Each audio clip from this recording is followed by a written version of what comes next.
Willie moved through the bustling crowds of Market Ring 7 with practiced efficiency, his body on autopilot while his mind focused solely on the stream of alien dialects flowing through his translator implant. This was his life now, anonymous, predictable, and deliberately disconnected from anything resembling attachment. The decaying trade hub of Kesson Station suited him perfectly, a place where thousands of species intersected, but rarely connected, where commerce was the only meaningful exchange. The market's familiar cacophony washed over him as he navigated between stalls. Vendors hawked their wares in at least 17 languages, the translation software in his ear working overtime to convert everything to standard. 15 years as a translator had taught him to filter the essential from the noise, to focus only on what mattered for the job at hand. Bare survival and professional competence. Nothing more was necessary. Next assignment, Bioform 14C Medical Intake. Docking Bay 22, chimed his work terminal. Willie acknowledged with a practice tap, mentally preparing for the medical jargon he'd need to facilitate between the incoming refugees and the station's overtaxed medical staff. Market Ring 7 was the lowest of Kesson's habitable levels, a place where the station's aging infrastructure was most apparent. Water recyclers hummed inefficiently overhead, occasionally dripping condensation onto the market below. The air tasted of too many species breathing the same recycled oxygen, tinged with the aromas of unfamiliar spices and the metallic undertone of machinery well past its maintenance date. Willie's efficiency was a point of pride. He moved with purpose, avoiding eye contact, sidestepping the inevitable beggars and hustlers that populated the lower rings. His small living unit waited for him after each shift, clean, minimal, and silent, just as he preferred. It was during one of these routine crossings through the market that Willie first noticed them, a Lenari woman and her child. The species was unmistakable despite their rarity. Tall, willowy frames, luminescent blue-violet skin that seemed to pulse subtly with their heartbeats, and those distinctive four-fingered hands with double-jointed thumbs. The mother wore the traditional head covering that obscured her facial ridges, a cultural artifact that had survived their planet's destruction. Lenari refugees were uncommon, even by Kesson's diverse standards.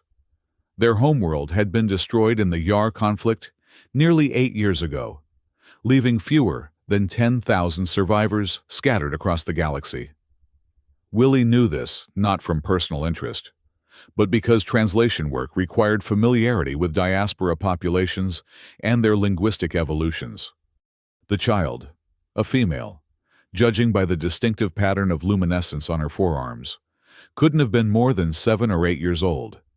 She would have been born just before or during the conflict that had rendered her people homeless. The mother had set up a small display of handcrafted items, intricately woven textiles bearing traditional Lenari patterns, small figurines carved from what appeared to be recycled station materials, and a few data crystals, likely containing cultural archives. Willie noted all this with professional detachment as he passed. He had no reason to stop. His current assignment didn't involve Lenari translation, and he maintained a strict policy against unnecessary interactions. Personal entanglements led to complications. Complications led to pain. And Willie had experienced enough pain in his 29 years to last several lifetimes. 3 days later, Willie was again crossing through the market when a small hand tugged firmly at his coat. He looked down, startled by the unexpected contact, to find the Lenari child staring up at him with large, iridescent eyes. "Human, are you single?" she asked in surprisingly good standard, her voice carrying the distinctive melodic lilt of her native tongue. Willie blinked, completely unprepared for such a direct question from a child. "Excuse me.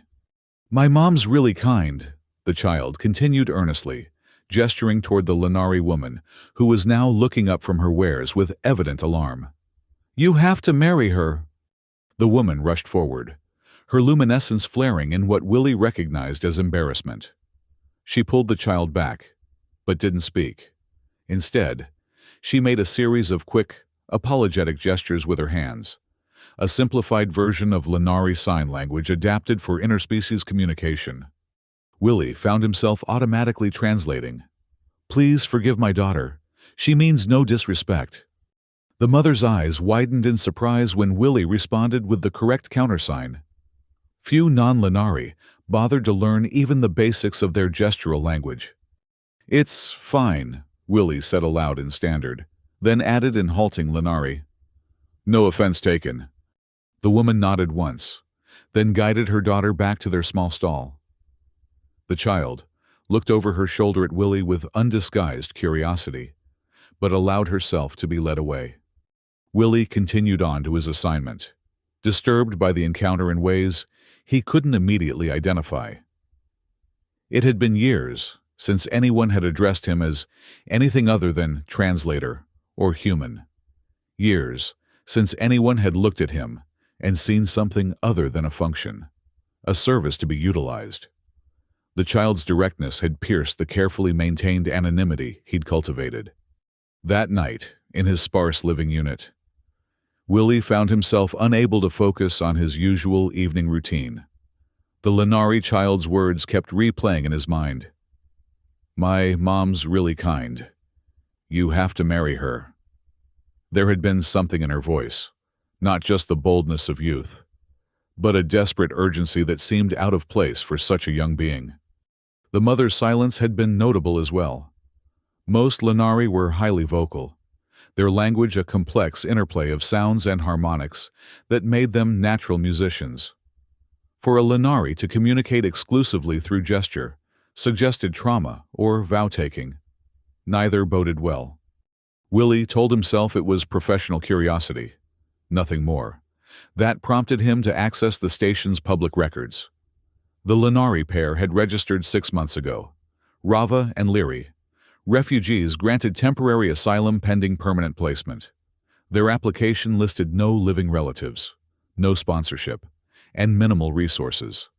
They were surviving entirely on Rava's crafting skills and whatever supplementary assistance the station's overextended refugee services could provide. Willie closed the file and prepared for sleep, irritated with himself for indulging in pointless investigation. The station held thousands of similar stories. Why should this one matter more than any other? The next morning, Willie's path took him through Market Ring 7 again. He hadn't planned to alter his route, but found himself approaching the Lenari stall with a steaming cup of tea in hand. It was a simple gesture, one that required minimal involvement, a small kindness that needn't lead to anything more. Rava looked up as he approached, her luminescence shifting to a pattern that indicated wariness. The child, Leary, was nowhere to be seen. Perhaps attending whatever makeshift educational program the station offered for refugee children. Willie set the cup down at the edge of the stall. "Chava tea," he said simply, in Lenari. "Traditional morning beverage of your people." Then he turned and walked away, not waiting for a response, not looking back to see if she accepted the offering. It became a silent ritual over the following days. Each morning, Willie would leave a cup of hot tea at the edge of Rava's stall.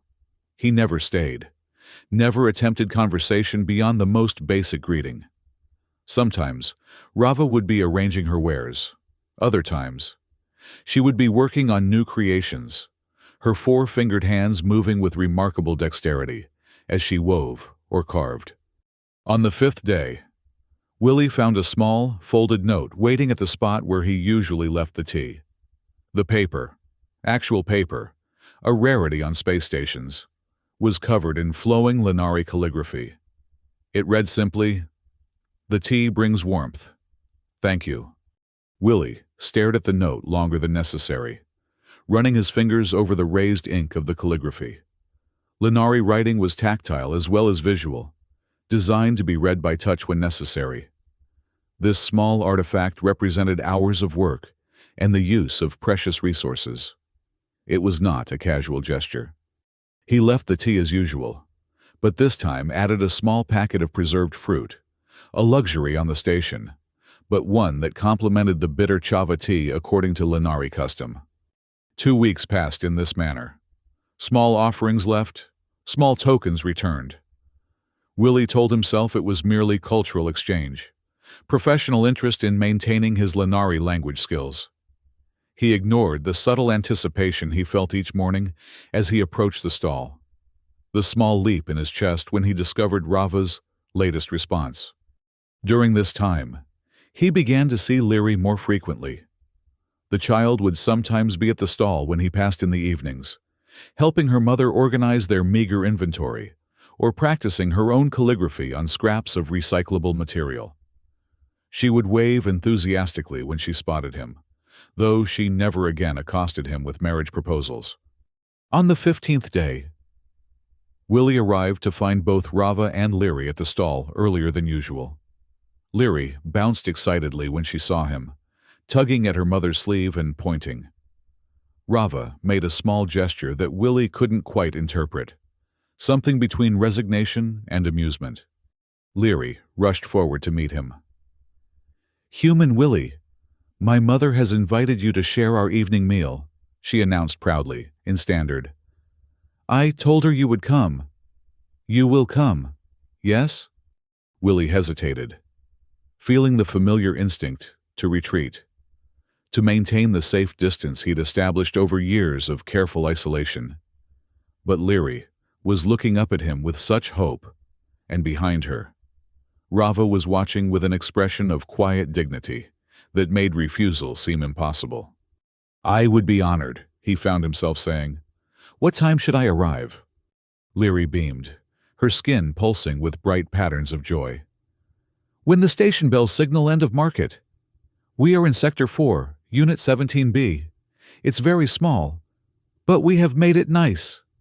She lowered her voice to a conspiratorial whisper. "Mother has been preparing since yesterday. She is making traditional food. Very special." Willie nodded, setting down the tea and the small packet of sweetened bread he'd brought that morning. "I'll be there." As he walked away, his mind raced with the implications of what he'd just agreed to. This was precisely the kind of entanglement he'd avoided for years. There was still time to send a message declining, citing work obligations or sudden illness. But even as he considered these excuses, Willie knew he wouldn't use them. Something about Leary's eagerness and Rava's quiet dignity had breached defenses he hadn't realized were so vulnerable. Unit 17B was indeed small, a standard refugee allocation barely large enough for 2 beings. What the Lenari pair lacked in space.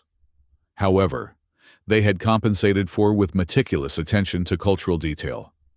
The walls were adorned with woven textiles in traditional patterns, creating the illusion of a Lenari dwelling.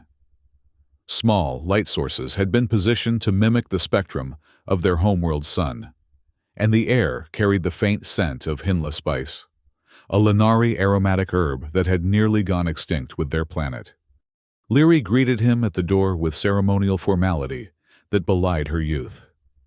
"Welcome to our home, Human Willie," she said, performing the traditional greeting gestures with careful precision.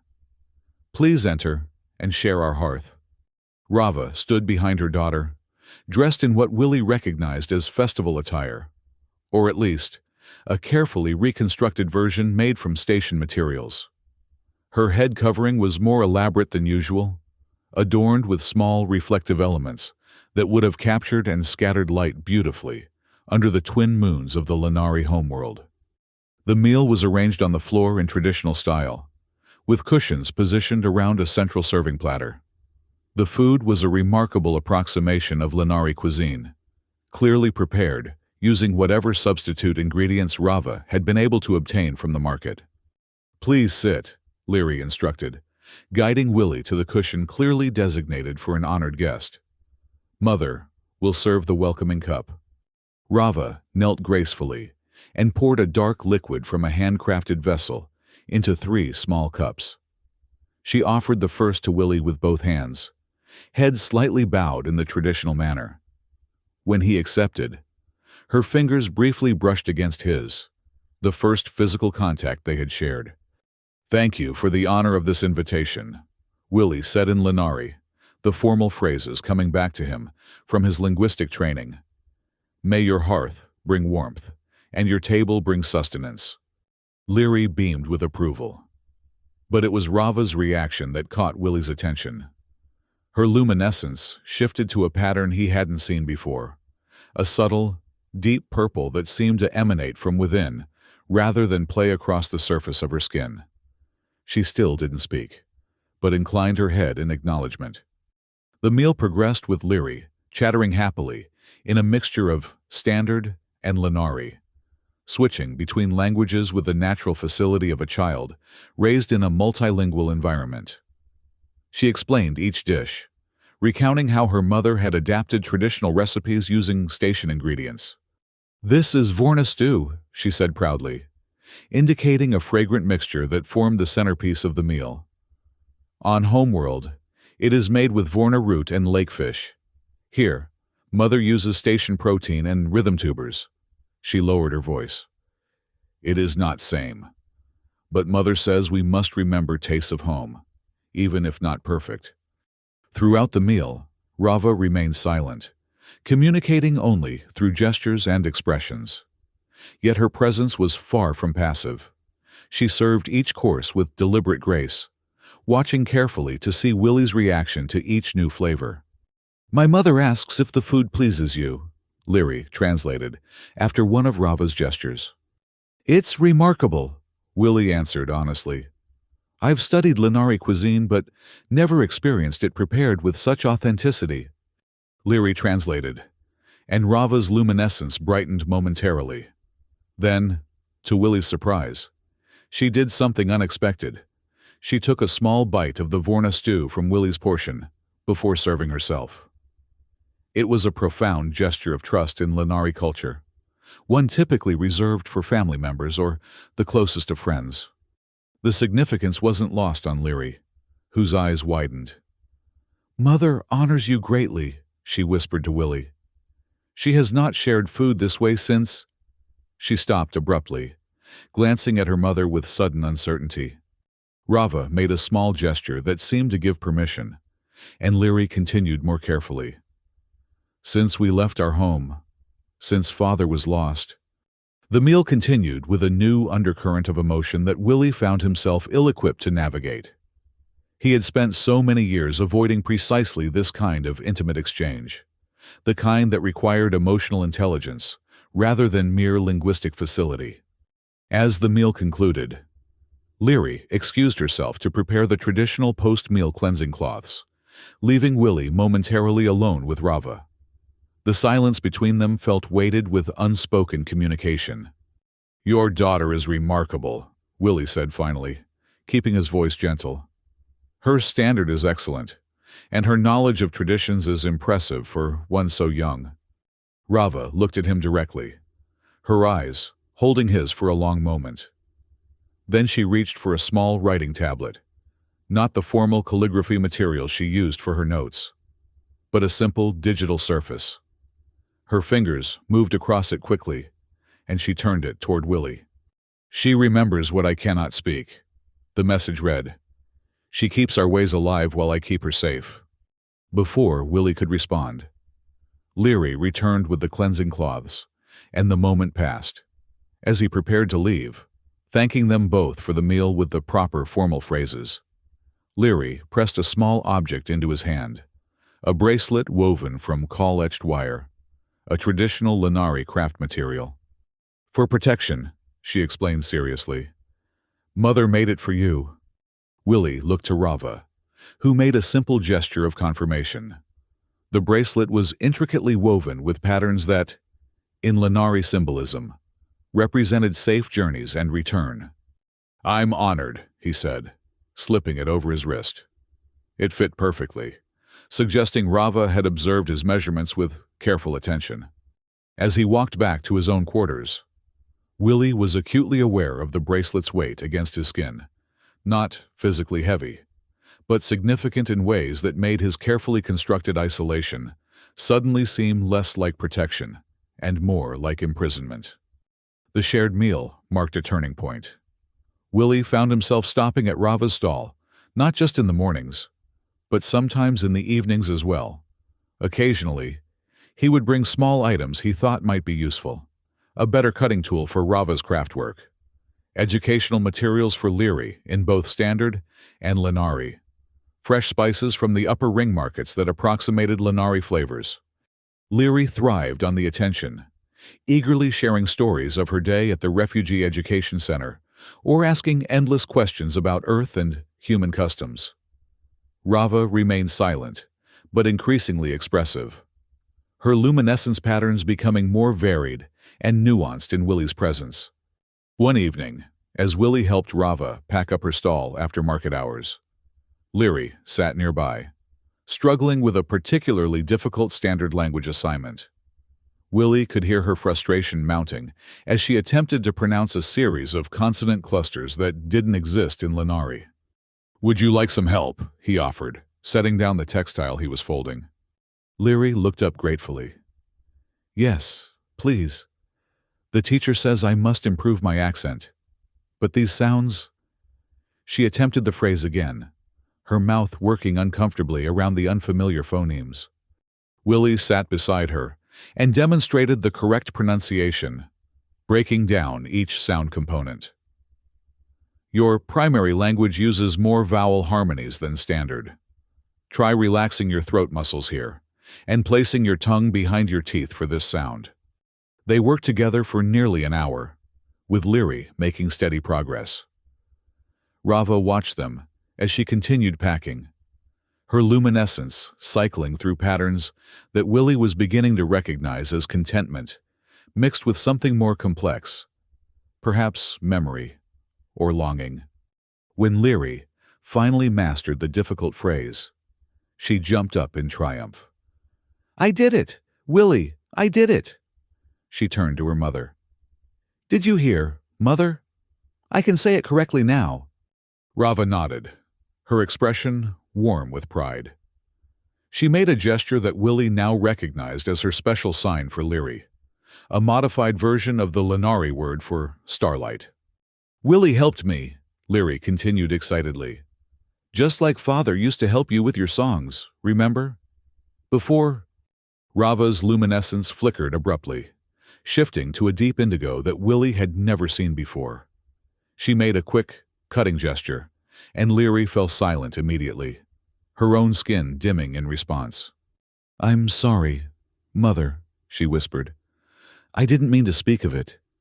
The moment hung heavy between them.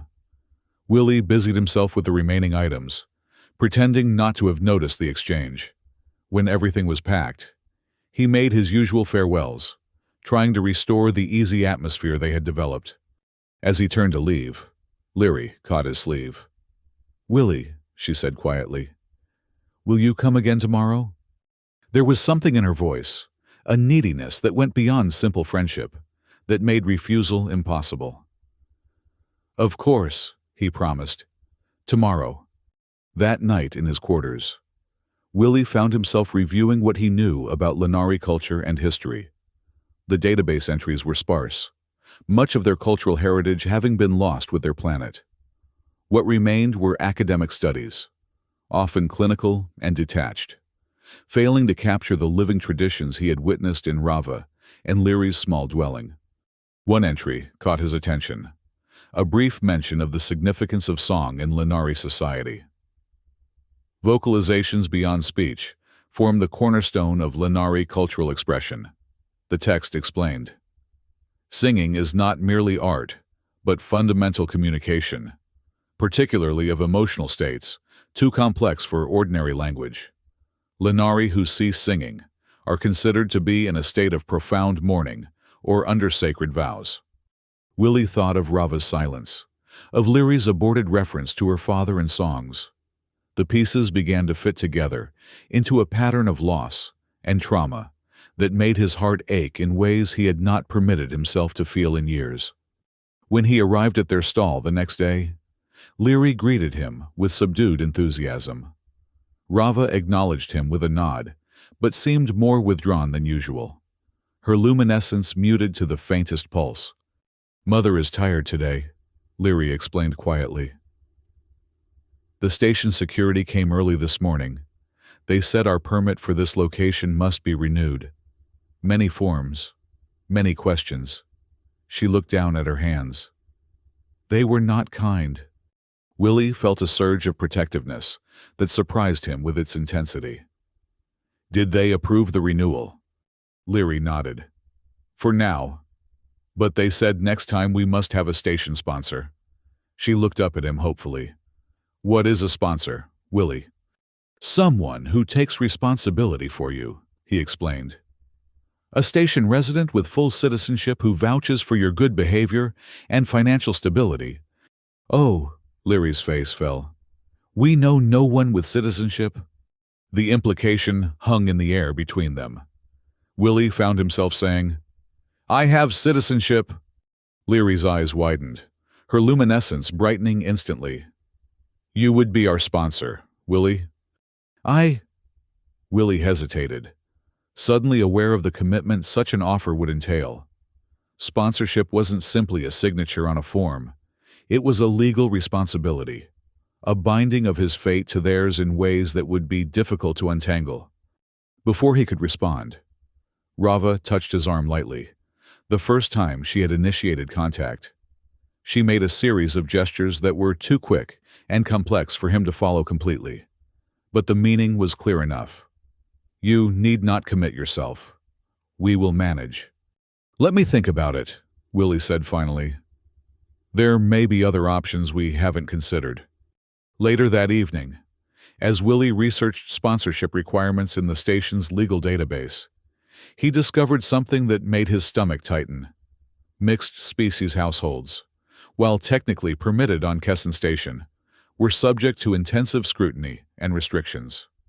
A single human sponsoring a Lenari family would trigger automatic review by the station's Cultural Integration Committee, a process notorious for its invasiveness and prejudice against certain refugee populations. There were exceptions.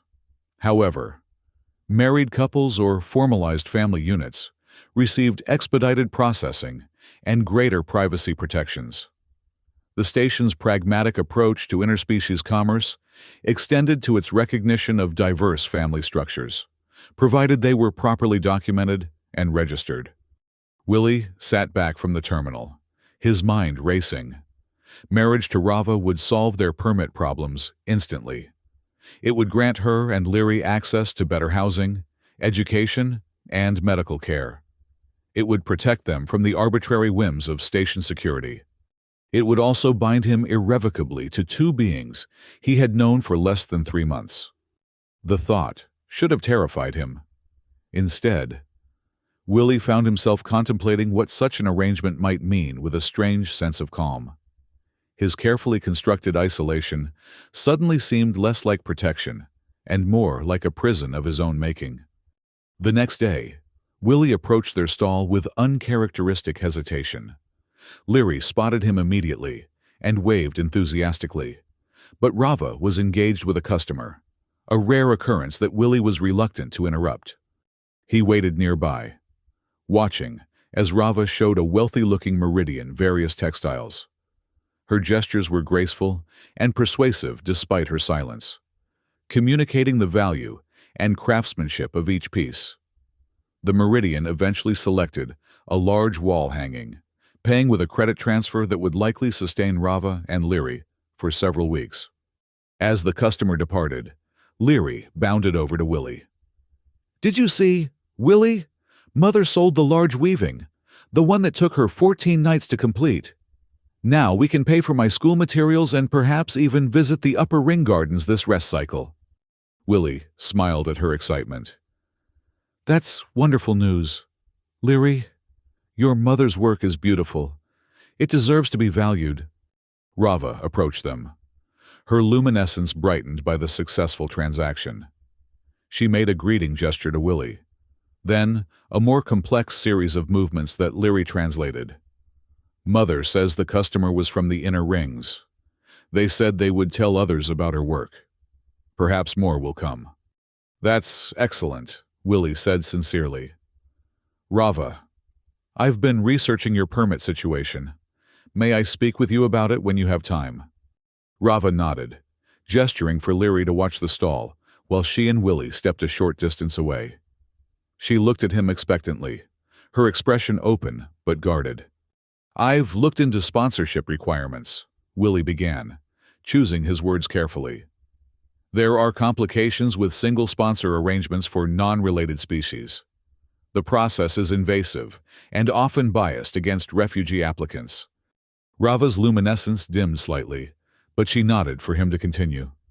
"However, there's an alternative path. Family units, specifically married couples, receive expedited processing and greater protections under station law." Willie took a deep breath. "If we were to register as a married couple, you and Leary would immediately qualify for better housing, education, and medical care. The permit issues would be resolved." Rava's luminescence flickered rapidly, cycling through patterns too complex for Willie to interpret. Her hands remained still at her sides, neither accepting nor rejecting the proposal. "This would be a practical arrangement," Willie hastened to add. "A solution to a bureaucratic problem. It needn't change anything between us that you don't wish to change." Rava studied his face for a long moment, then slowly raised her hands to respond.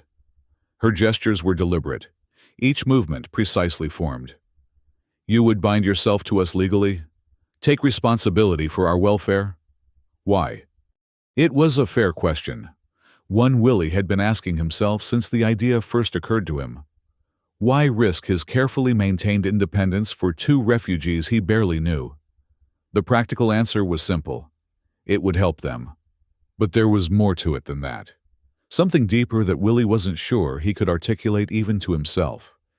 "Because Leary deserves a chance at stability," he said finally. "Because your work should be seen and valued. Because," he faltered, then continued more quietly, "because I've been alone a very long time. And perhaps that's not the best way to live." Rava's luminescence shifted to the deep purple pattern he had seen only once before, during the shared meal in their quarters. She reached out and took his hand in both of hers, a gesture of profound significance in Lenari culture. She didn't need to speak or sign for Willie to understand her acceptance. When they told Leary of their decision, her reaction was one of unrestrained joy. "I knew it!" she exclaimed, practically bouncing with excitement. "I knew when I first saw you. Willie! I told you my mother was kind and you should marry her." Willie couldn't help but laugh at her enthusiasm. "You did indeed, Leary. It seems you're quite the matchmaker." Rava's luminescence flickered, with what Willie now recognized as embarrassment. But there was warmth in her expression, as she gently calmed her daughter. "When will the ceremony be?" Leary demanded. "Will there be music? Can I wear festival clothes? Will we live in your quarters? Willie, they must be larger than ours, yes?" "Slow down," Willie said, smiling at her barrage of questions. "This will be a legal registration, not a traditional ceremony. And yes, we'll need to discuss living arrangements. My quarters are larger than yours, but still quite small for 3 people. We might qualify for a family unit in one of the middle rings." Leary's excitement couldn't be diminished by such practical considerations. "We will be a real family," she said, with absolute certainty. "Just like before, but better because now we have you. Willie." The registration process was surprisingly straightforward. Kesson Station's administrators were primarily concerned with documentation and fees, both of which Willie was able to provide. There were raised eyebrows at the human-Lenari pairing, but mixed-species unions were common enough on border stations that the officials processed their application with minimal commentary. The housing allocation took longer. Family units were in high demand, particularly in the middle rings where conditions were significantly better than the market level. Willie leveraged his status as a long-term resident and essential worker to expedite their application, but it was still nearly 2 weeks before they received notification of an available unit. During this time, Willie and Rava maintained their separate quarters while adjusting to their new legal status. Willie continued to visit their stall daily, now openly helping with the business and spending more time with Leary.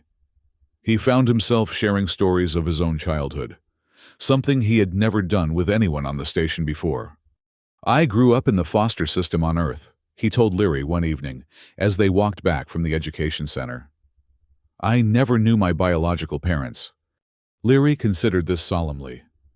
"So you had many mothers and fathers?" Willie shook his head. "Not exactly. I had many caregivers, but they weren't family in the way you understand it. I moved between different homes, never staying in one place very long." "That sounds lonely," Leary said with the direct insight of a child. "It was, sometimes," Willie admitted, "but it taught me to be self-sufficient, to adapt to new situations." "Like learning languages?" "Yes, exactly like that. I discovered I had a facility for languages early on. It gave me a way to belong, I suppose, even temporarily." Leary took his hand as they walked, a gesture that had become natural between them. "Now you belong with us," she said with absolute certainty. "And we belong with you." The simplicity of her statement struck Willie deeply. Belonging was precisely what he had been avoiding for so long, convinced that attachment only led to loss. Yet here was this child, offering it so freely, with such unquestioning trust, that he found himself unable to maintain his customary defenses. Their new quarters in Ring 5 were a significant improvement over their previous accommodations. The unit featured 2 separate sleeping chambers, a common living area, and even a small food preparation space. Most importantly, it had direct access to the station's air recycling system, providing fresher oxygen than the market-level units ever received. Moving day was a momentous occasion. Willie had few personal possessions to transfer, having lived minimally for years. Rava and Leary, despite their limited resources, had accumulated a surprising number of cultural artifacts and materials, each item carefully preserved and transported with reverent attention. As they arranged their belongings in the new space, Willie observed how Rava transformed the sterile station quarters into something that echoed a Lenari dwelling. She hung textiles to soften the metallic walls, positioned light sources to create the proper spectrum, and arranged their meager furnishings according to traditions Willie only partially understood. That evening, after Leary had fallen asleep in her new chamber, Willie and Rava sat together in the common area, sharing a pot of chava tea. The silence between them had evolved from awkward to comfortable over the weeks. But tonight, there was a new tension in the air, the awareness of their changed circumstances, of privacy and proximity. "This is a good place," Willie said finally, gesturing to their surroundings. "You've made it feel like a home already." Rava nodded, her luminescence pulsing gently in the dimmed light. She reached for her tablet, then hesitated, setting it aside unused. Instead, she moved to sit beside Willie on the small seating platform, close enough that he could feel the subtle warmth that Lenari bodies generated. They sat together without speaking, watching the patterns of light and shadow created by the station's night cycle through the small viewport. After a while, Rava reached out and carefully took Willie's hand, tracing the lines of his palm with her 4-fingered touch. The gesture was intimate without being intrusive, a quiet exploration that asked nothing but offered connection. Willie found himself relaxing into the contact, allowing himself to experience the simple pleasure of touch without the usual anxiety it provoked in him. As the station's ambient lighting dimmed further, signaling the deep cycle, Rava rose and moved toward her sleeping chamber. At the threshold, she turned back to look at Willie, her expression questioning. Willie remained seated, unwilling to presume or pressure. "Good night, Rava," he said softly in Lenari. "Sleep well." She inclined her head in acknowledgement, her luminescence shifting briefly to the deep purple pattern he had come to associate with her most profound emotions, before she disappeared into her chamber. Alone in the common area, Willie reflected on the strange path that had led him to this moment. 3 months ago, he had been contentedly isolated, convinced that emotional detachment was the only safe way to navigate the world. Now, he found himself legally bound to two beings who had somehow bypassed all his carefully constructed barriers. The most surprising realization was how little regret he felt. The practical benefits to Rava and Leary were clear: better living conditions, security, access to resources they would otherwise be denied. What he hadn't anticipated was how much he would receive in return: Leary's unguarded affection, Rava's quiet strength, and the growing sense that perhaps he wasn't as broken as he had believed himself to be. Life in their new quarters quickly developed its own rhythms. Mornings began with shared Shava tea, followed by Willie escorting Leary to the education center before reporting for his translation assignments. Rava continued her craft work, now from a small workshop space they had created in the common area rather than the exposed market stall. Her pieces had begun attracting attention from more affluent clientele, resulting in a steadily improving financial situation for their household. Evenings were spent together, with Leary chattering about her day at the education center, Willie sharing interesting translation challenges, and Rava communicating through gesture and tablet. They took turns preparing meals, with Willie learning to cook simplified versions of Lenari dishes under Rava's patient instruction. As the weeks passed, Willie found himself increasingly attuned to Rava's nonverbal communication. Her luminescence patterns, once mysterious to him, now revealed her emotions with surprising clarity. The subtle positioning of her hands, the tilt of her head, the rhythm of her movements, all spoke volumes to him, now that he had learned to listen with more than his ears. There were tensions, of course. Cultural misunderstandings arose despite their best efforts. Willie sometimes retreated into old habits of emotional withdrawal when situations became too intense. Rava occasionally grew frustrated by the limitations of gestural communication, particularly when complex issues needed to be discussed. Leary, like any child, tested boundaries and required consistent guidance. But there were moments of unexpected joy as well. The first time they visited the synthetic gardens in Ring 3, Leary's wonder at the simulated open space and carefully cultivated plants made the expensive entry fee worthwhile. The evening, Willie introduced them to earth music. Rava's fascination with the unfamiliar harmonics led to an impromptu dance lesson that left all three of them breathless with laughter. One night, approximately 6 weeks after moving into their shared quarters, Willie was awakened by soft sounds coming from the common area. He rose quietly, careful not to disturb Leary, who sometimes came to sleep in his chamber when nightmares troubled her. In the dim light of the common area, he found Rava sitting by the viewport, her luminescence muted to barely visible pulses. Her shoulders were shaking slightly, and the sounds he had heard were the Lenari equivalent of weeping, a soft, melodic keening that broke his heart to hear. Willie hesitated, uncertain whether to intrude on her private grief. Before he could decide, Rava sensed his presence and turned. Her expression held no embarrassment at being discovered, only a profound sadness that seemed to emanate from her very core. He moved to sit beside her, offering silent companionship. After a moment, Rava reached for her tablet and wrote a single word: "Anniversary." Willie nodded in understanding. "Of the destruction?" She shook her head and wrote again. "Of my vow of silence. 3 years today since I last sang." It was the most personal information she had ever shared with him. Willie knew the significance of vocal music in Lenari culture.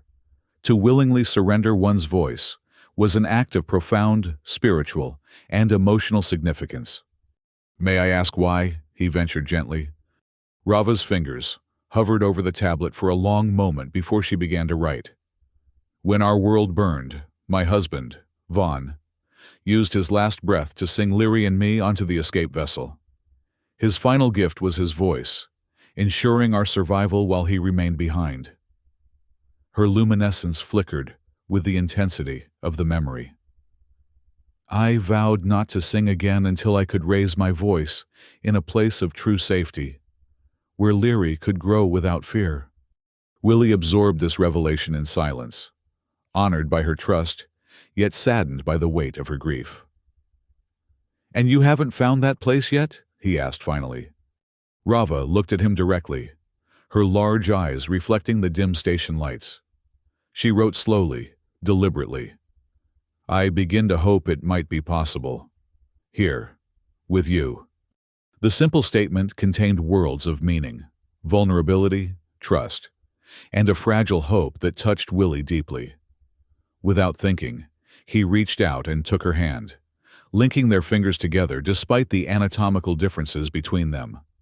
They sat together in silence as the station's night cycle progressed toward morning, their joined hands a bridge between separate worlds of loss and healing. The following evening, after Leary had gone to sleep, Willie retrieved a small data crystal from his personal effects, one of the few possessions he had carried with him through years of transient existence. "I have something I'd like to share with you," he told Rava as they sat in the common area. "It's not much, but it might, I don't know, offer some connection." He inserted the crystal into their modest entertainment system, adjusting the settings carefully. "During my linguistic training, I specialized in Lenari vocal traditions. This crystal contains recordings of winter hymns from the northern continent of your homeworld. They're very old recordings, made before." He didn't need to finish the sentence. Before the destruction. Before everything changed for her people. Willie dimmed the lights and activated the playback at a low volume, not wanting to disturb Leary. The first notes filled the room, haunting, complex harmonies produced by Lenari vocal structures that human throats could never replicate. The hymns were ancient, predating even the Lenari space age, songs of endurance through the long winter nights when their world's erratic orbit took it far from its sun. Rava sat perfectly still, her luminescence dimmed to almost nothing as she listened. Willie watched her carefully, concerned that he might have caused pain rather than comfort by sharing these echoes of her lost world. But as the music continued, her luminescence slowly brightened, pulsing in perfect synchronization with the rhythms of the hymns. Her eyes closed, her body swaying almost imperceptibly with the melodic flow. When the recording ended, they sat in silence for several moments. Then, without warning, Rava did something extraordinary. She opened her mouth and released a single, pure note, not a full song, but a vocal tone that hung in the air between them like a question. The sound was so unexpected, so profound in its simplicity, that Willie found himself unable to respond immediately. This was the first vocalization he had heard from her since they met, a deliberate breaking of her vow of silence. Before he could gather his thoughts, Rava reached for her tablet and wrote with trembling fingers, "Vaughn." Just that, her husband's name, a memorial, a recognition, a release. "Vaughn," Willie repeated softly, honoring the name and the man who had sacrificed himself so that Rava and Leary might live. Rava's luminescence brightened, cycling through complex patterns that Willie recognized as gratitude mixed with grief, hope intertwined with memory. She set aside the tablet and moved closer to him on the seating platform, her movements deliberate and measured. When she was beside him, she slowly raised her hands to frame his face, her four-fingered touch gentle against his skin. The gesture was unmistakably intimate in Lenari culture, a prelude to the sharing of breath that constituted their version of a kiss. Willie remained still, allowing her to set the pace of this new development between them. After a moment's hesitation, Rava leaned forward and pressed her forehead to his, another significant gesture in Lenari tradition, symbolizing the merging of thought and feeling. The connection was profound in its simplicity, not a human kiss, but something equally meaningful, a deliberate crossing of boundaries, an offering of trust and vulnerability that went beyond their practical arrangement. When she drew back, her luminescence had shifted to the deep purple pattern that Willie now recognized as her most profound emotional state. She didn't need words or gestures to communicate what this moment meant to her. It was written in the light that emanated from her very being. That night marked a turning point in their relationship. The careful distance they had maintained, even while sharing living quarters, began to dissolve. Small touches became commonplace. A hand on a shoulder, fingers brushing while passing objects, sitting close enough that their bodies made contact. They developed a physical language that complemented their verbal and gestural communication, creating a deeper understanding between them. Leary noticed the change immediately, her perceptiveness belying her young age. "You like each other now," she announced at breakfast several days later, her tone matter-of-fact. "Not just for papers and permits. Really like each other." Willie felt his face warm at her directness, but didn't deny it. "Is that okay with you, Leary?" The child looked at him as if he'd asked whether water was wet. "It was my idea," she reminded him solemnly. "I told you to marry Mother when we first met." Rava's luminescence flickered with embarrassment, but there was humor in her expression as she gently nudged her daughter. "So you did," Willie acknowledged, smiling despite his discomfort. "You're very wise for someone so young." Leary nodded seriously. "I know." She pushed her breakfast bowl aside and leaned forward, with the air of someone about to discuss important business. "Now, we must plan for my sibling." Willie nearly choked on his tea. "Your sibling?" "Yes," Leary said patiently, as if explaining something obvious. "I am an only child now, but that is not good. I should have a brother or sister, preferably a sister. But I will accept a brother if necessary." Rava's luminescence flared brightly, cycling through patterns of embarrassment and amusement. She made a quick gesture that Willie interpreted as, "Children speak without filters." "Leary," Willie said carefully, "family planning is something adults discuss privately. And besides, human and Lenari biology is different. Having a child together might not be possible."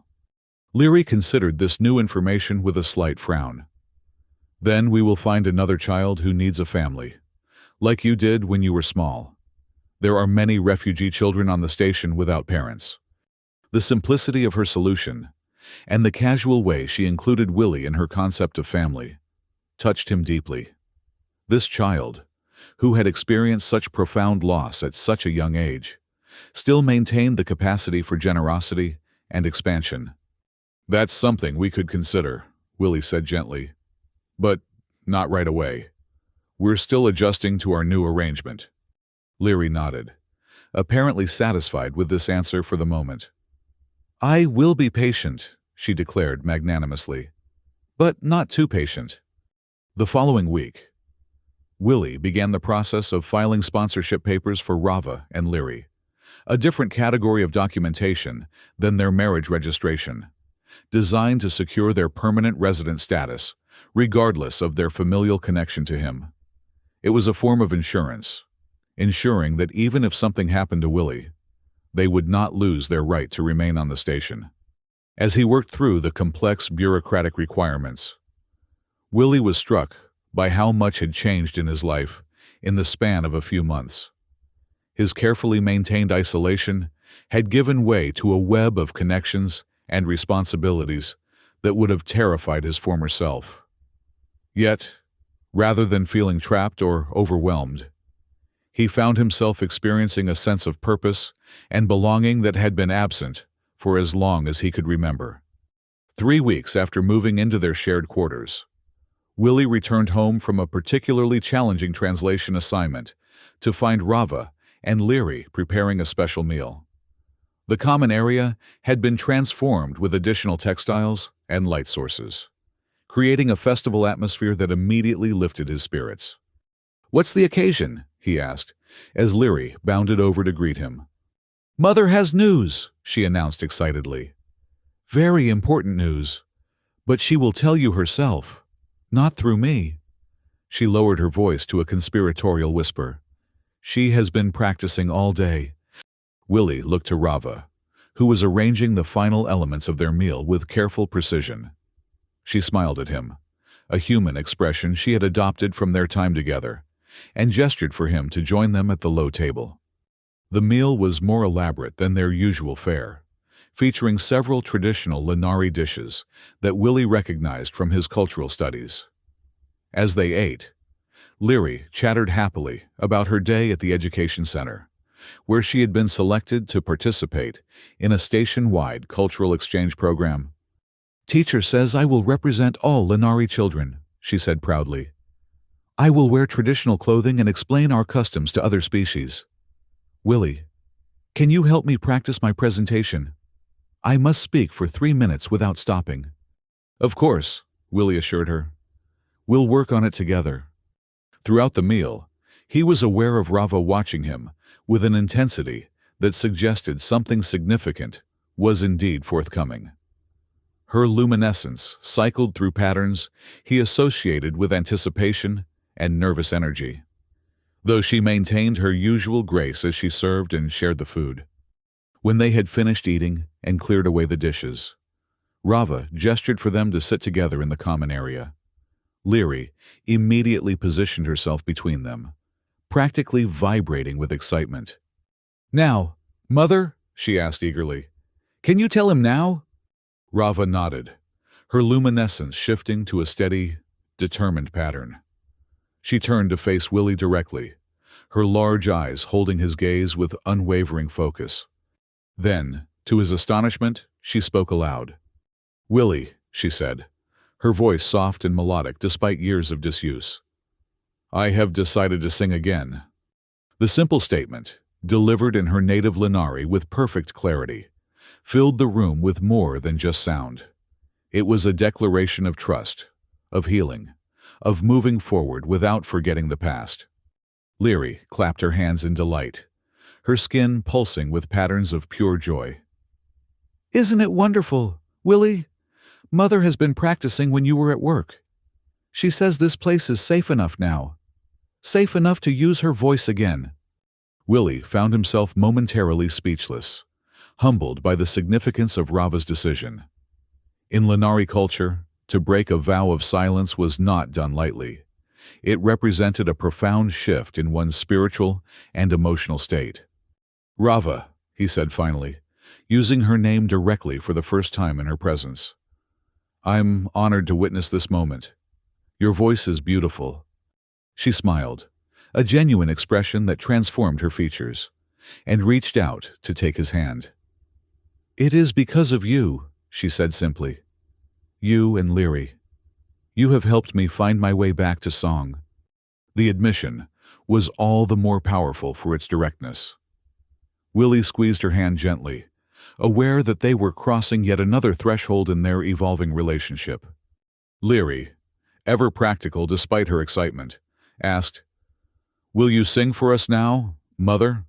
A real song, not just practice words." Rava hesitated, then nodded.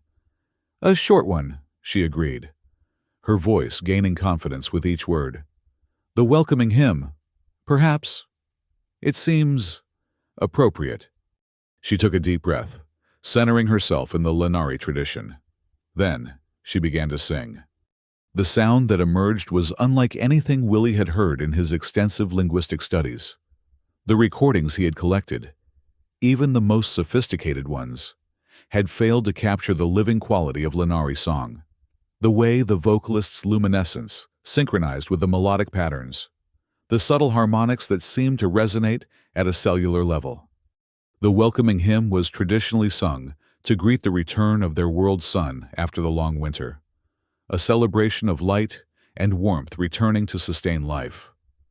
As Rava sang, her luminescence brightened and dimmed in perfect counterpoint to the melodic line, creating a visual component to the music that was mesmerizing in its beauty. Willie felt something shift within him as he listened, a final dissolution of the barriers he had maintained for so long.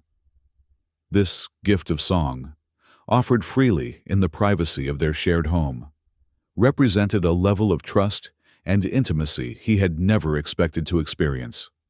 When the hymn concluded, the three of them sat in silence for a moment, allowing the echoes of the music to fade naturally. Then Leary, never one to remain solemn for long, threw her arms around her mother in a joyful embrace. "Beautiful, Mother. Just like before. Even better than I remembered." Rava returned her daughter's embrace, her luminescence pulsing with maternal love. Over Leary's head, she met Willie's gaze, a question in her expression. "Thank you," he said simply, knowing the words were inadequate but hoping she could read the depth of his gratitude in his eyes. "For sharing that with me." Later that evening, after Leary had gone to sleep, Willie and Rava sat together by the viewport, watching the distant stars, visible through the station's exterior shields. The gentle hum of the station systems provided a soothing background to their conversation. "How does it feel?" Willie asked softly. "To use your voice again after so long?" Rava considered the question, her newly rediscovered voice thoughtful as she replied. "Strange. Like using a limb that has been immobilized. Weak at first, but strengthening with practice." She turned to look at him directly. "But also freeing, as if I have been carrying a weight that I can now set down." "You honored your husband's memory with your silence," Willie observed. "And now, you honor him by living fully again." Rava's luminescence shifted to acknowledge the truth of his words. "Vaughn would want this," she agreed. "He sacrificed himself so that Leary and I could live, not merely survive." She reached for Willie's hand, linking their fingers in what had become a familiar gesture between them. "I did not expect to find a new beginning here, on this station. I certainly did not expect Leary to find us a new family, with her bold approach to a stranger." Willie smiled at the memory of their first meeting. "She's quite the matchmaker." "She has always been perceptive," Rava said with maternal pride. "Even as an infant, she seemed to understand people in ways I could not." Her expression grew more serious. "Willie, I must ask you something important." "Of course."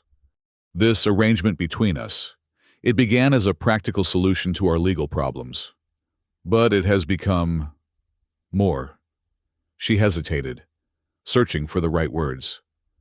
"I need to know if this is what you truly want.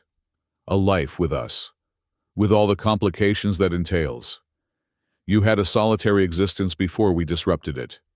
If you wish to return to that, I would understand." The question was fair, even necessary.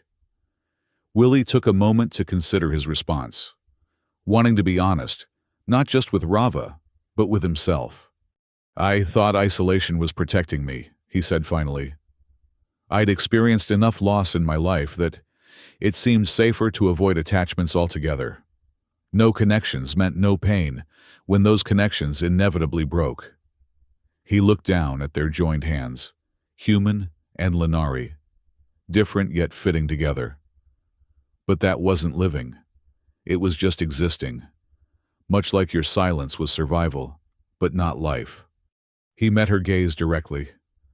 "I want this, Rava. You and Leary, this family we're building. It terrifies me sometimes, how much I could lose. But I'm beginning to think that's the point of living. To care enough that loss would matter." Rava's luminescence brightened at his words, cycling through patterns of relief and joy. "Then we are in agreement," she said softly. "We will build this life together, knowing it is fragile but choosing it anyway." She leaned forward then, initiating the Lenari gesture of intimacy, foreheads touching, breath mingling, that had come to mean so much between them. Willie closed his eyes, allowing himself to be fully present in the moment, to experience the connection without fear or reservation. When they drew apart, Rava spoke again, her voice gaining strength and confidence with practice. "Leary will be pleased. She has been quite determined about expanding our family unit. Willie laughed softly. She did mention her desire for a sibling. She is not subtle. Rava agreed with fond exasperation. But perhaps, in time, we might consider her suggestion about adopting another child who needs a home. There are many on this station alone.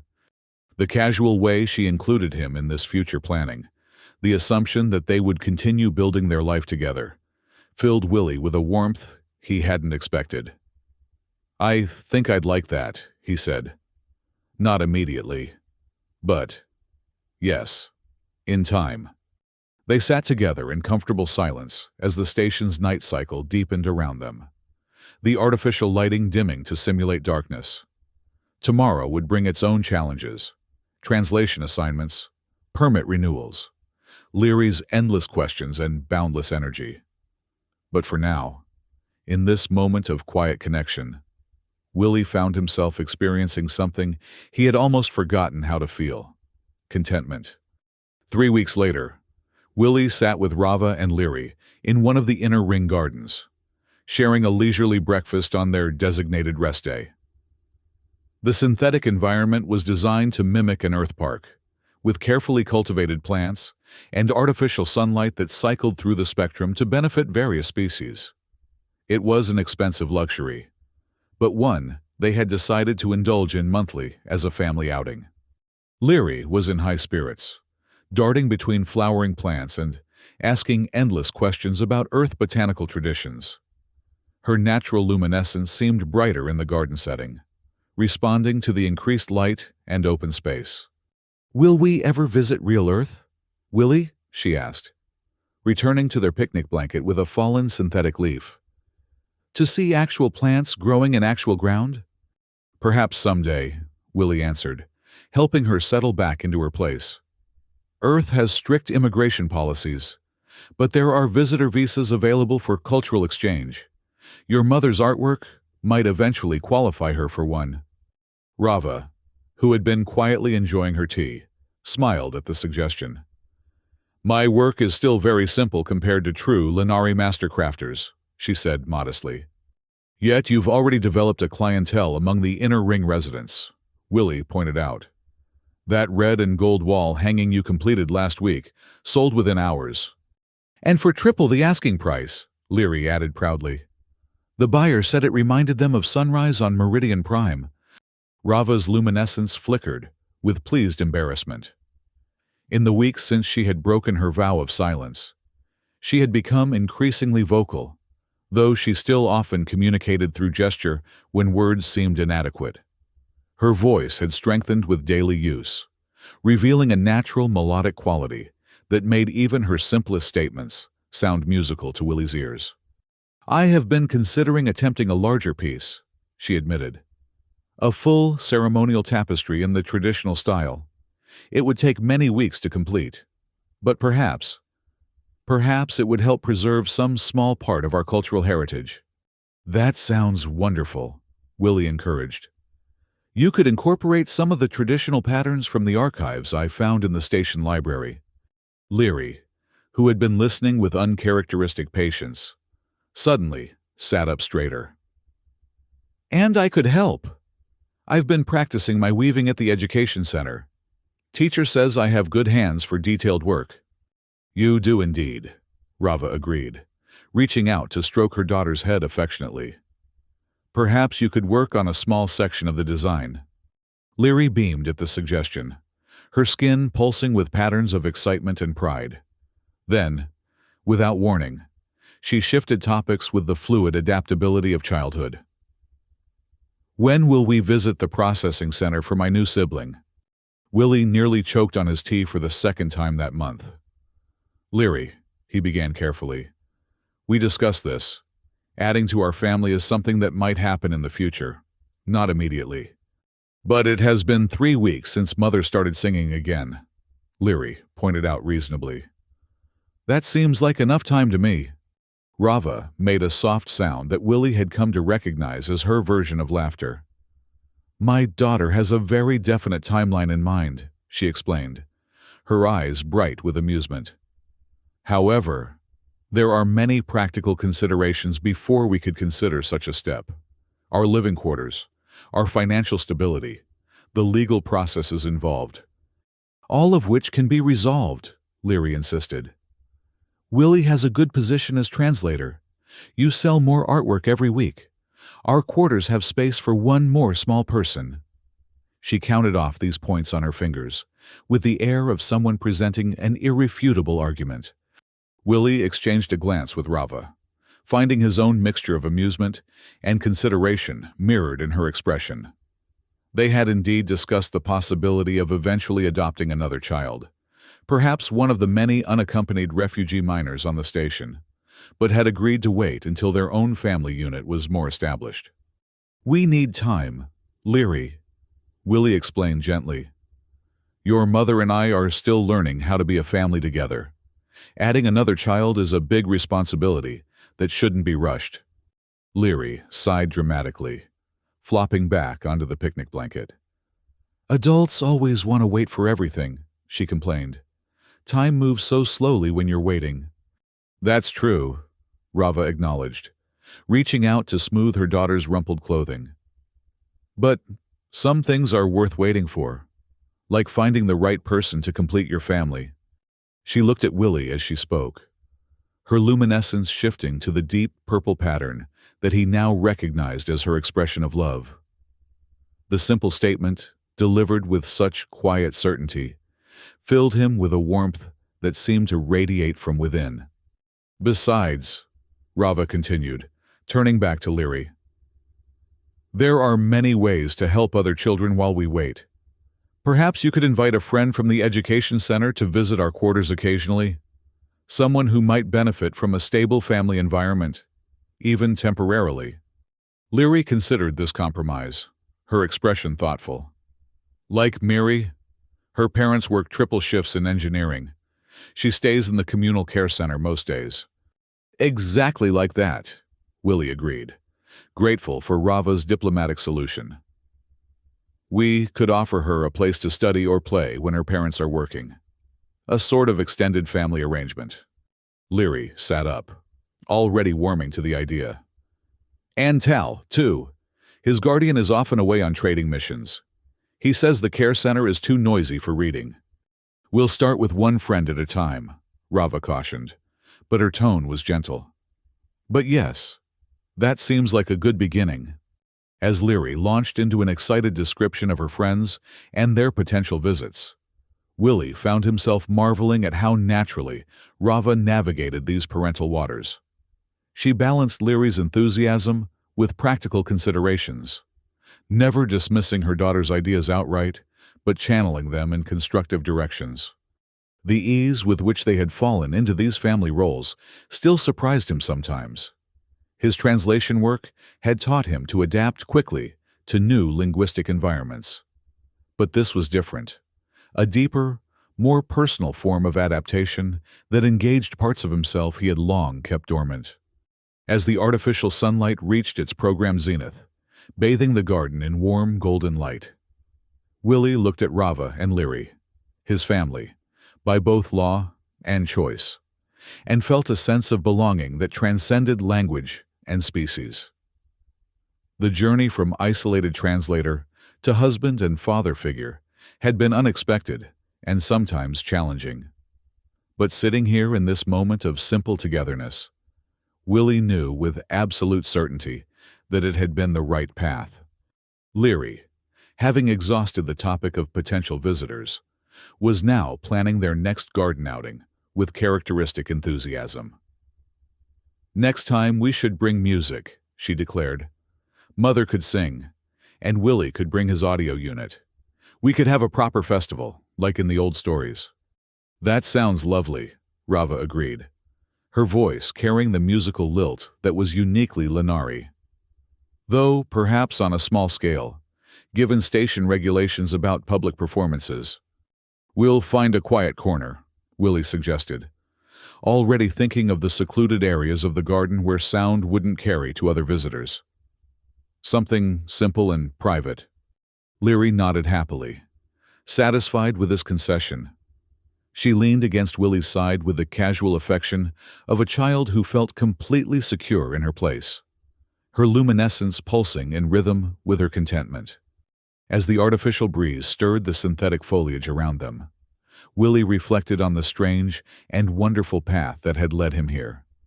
From the moment a small hand had tugged at his coat and a child's voice had asked, "Human, are you single? My mom's really kind. You have to marry her." His carefully constructed isolation had been doomed. And for that unexpected blessing, he was profoundly grateful.